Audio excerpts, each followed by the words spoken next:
First Hurricane Sandy, and then record snowfall with a nor'easter.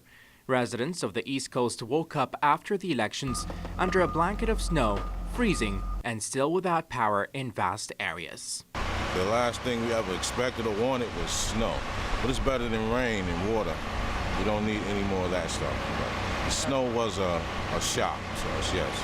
Different was the scene the night before when jubilant crowds broke into loud cheers as President Barack Obama secured the electoral points from Ohio and was re-elected for a second term.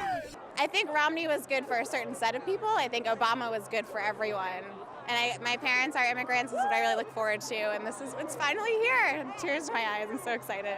Election day was a challenge for the eastern seaboard after the devastating hurricane last week, with extra polling stations set up to accommodate the number of people in battered areas and authorities working on transporting them to the polls.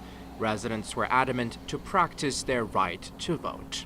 We need to let our voices be heard. So, if you don't vote today, then you can't complain tomorrow.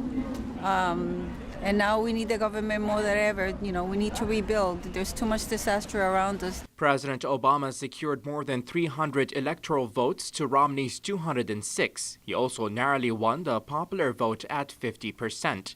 After the announcement, both the president and his rival promised to work together for the good of the American public.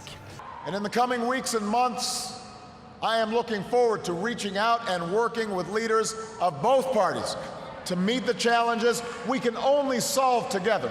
At a time like this, we can't risk partisan bickering and political posturing.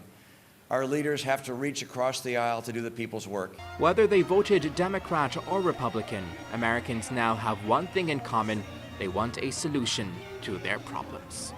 Promises have been made and billions of dollars spent on ads and campaigns. The American people have spoken, and President Barack Obama was re-elected for a second term in office. Now, America awaits for those promises to be fulfilled.